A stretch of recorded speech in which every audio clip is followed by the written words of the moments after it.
तो एमपी पूछने लगते हैं, और तो कोई विपक्ष का कोई नेता है, किसी और पार्टी का नेता है, उसको पूछेंगे तो बिना सोचे समझे कह देते हैं कि वो बेकार का बजट है। तो ऐसे करके जो उसका इम्पोर्टेंस को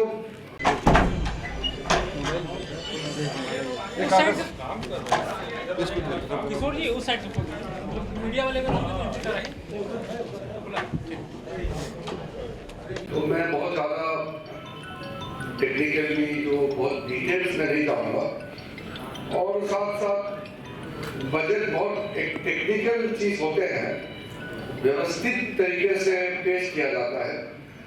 उसको अगर हम दोबारा फिर बताएंगे तो वो काफ़ी बोरिंग भी हो जाएगा और उससे कोई ज़्यादा लाभ नहीं होगा। आप खुद ही देखें तो उसमें काफ़ी डिटेल्स में आपको देखने को मिलेंगे। मैं बहुत ही सरल आम भाषा में जो कुछ मुख्य बिंदु हैं वो मैं जरूर बताना चाहूँगा। वो इसलिए कि जो सरल भाषा से अगर नहीं बताएंगे तो टेक्निकल के चक्कर में वो विवाद में और वो आर्गुमेंट में मूल बात खो जाते हैं।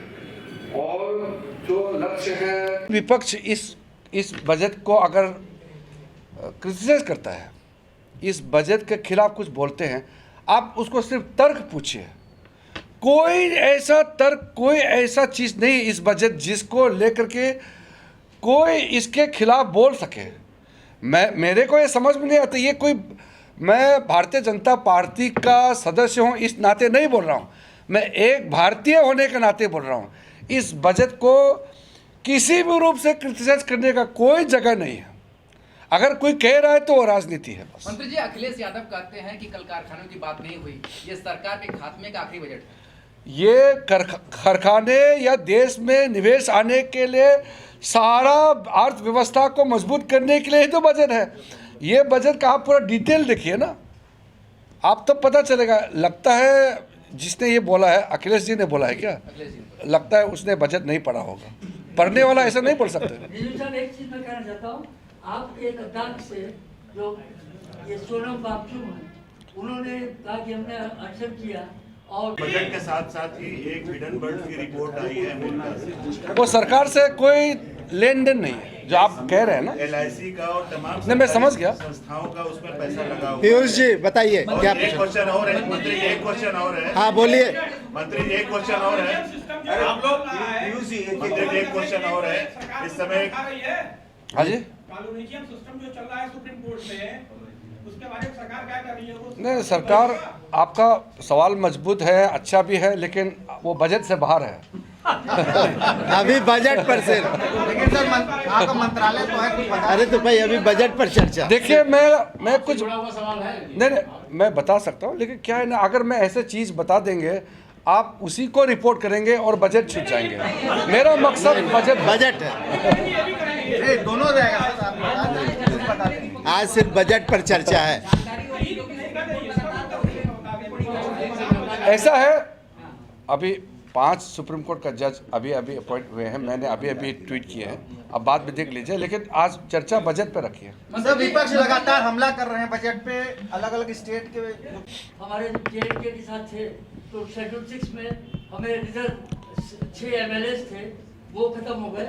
और उनका ये कहना था कि लेफ्टिनेंट गवर्नर ने 60-70% जो पैसा है वापस हो गया, योजनाओं में नहीं लगाया गया, और हिल काउंसिल को उसमें पावर्स नहीं दी गई, और इसमें उन्होंने ठीक है, ऐसा है, मुझे मालूम है, मैं लद्दाख के बारे में मुझे पूरा जानकारी है, लेकिन मैंने जैसे कहा ना, बजट पे चर्चा हो रहे हैं तो उस विषय में जाएंगे तो जिस पर्पस में दिल्ली से इतना दूर आया वो फिर बेकार में वो बर्बाद हो जाएंगे ना।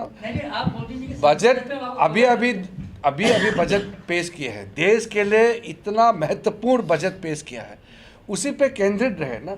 हमारे जीवन के लिए, हर एक भारतीय को अच्छा एक नागरिक बनाने के लिए, मजबूत नागरिक बनाने के लिए, उसके जीवन को अच्छा एक क्वालिटी ऑफ लाइफ देने के लिए बजट पेश किया गया।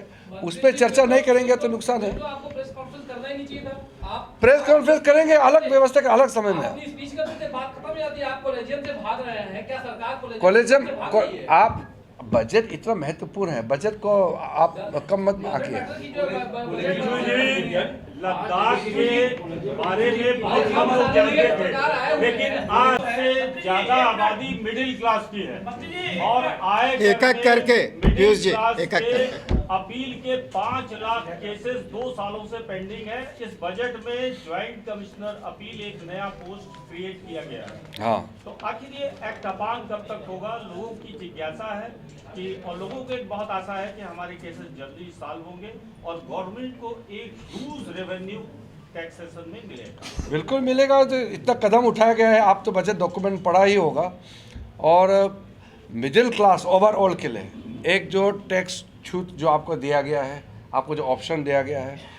दूसरा, हमने एक टारगेट रख करके जितना लंबित केसेस है इसको एक स्ट्रक्चर्ड वे में आपको एक नतीजा देने के लिए फैसला किया गया है कि इस बजट के बाद आपके पास ऑप्शन है और आप सेटलमेंट अपने पसंद के मुताबिक आप तय कर सकते हैं। मिडिल क्लास के लिए तो ये बजट जो है ये गरीबों का तो ही है और एक तरीके से अगर आप पूरा देखेंगे तो मिडिल क्लास के लिए पहली बार इतना राहत लेकर के इस बजट के द्वारा आया है। तो मिडिल क्लास तो मध्यम वर्ग के लोग तो बहुत ही एक सेलिब्रेशन मूड में है। मुझे कई लोगों ने बताया कि पहली बार हम लोगों के लिए इस बजट में कुछ मिला है। कि साल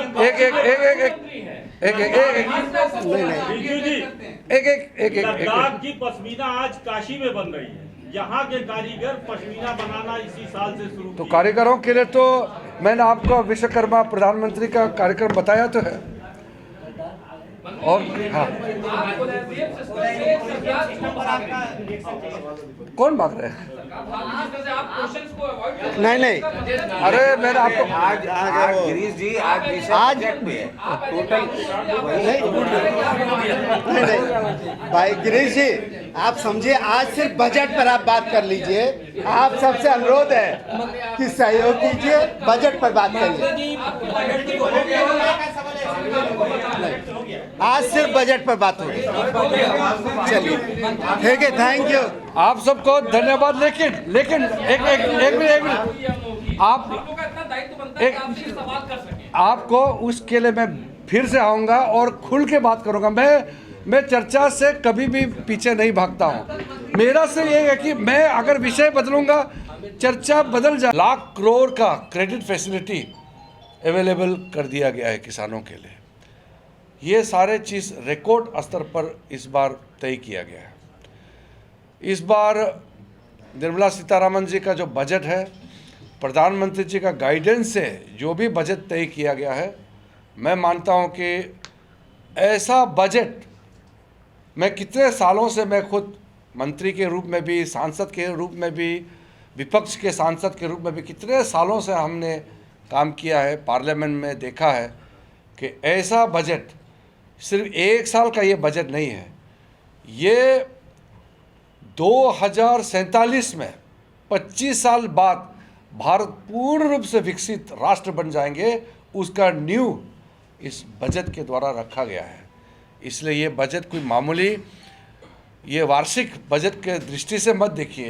ये भविष्य का बहुत बड़ा लक्ष्य को सामने में रखते हुए इस साल का बजट पेश किया गया है। मैं बहुत ही गर्व महसूस करता हूँ। आदरणीय प्रधानमंत्री जी का जो सोच, उनके विजन है, उसके तहत ये बजट आया गया है।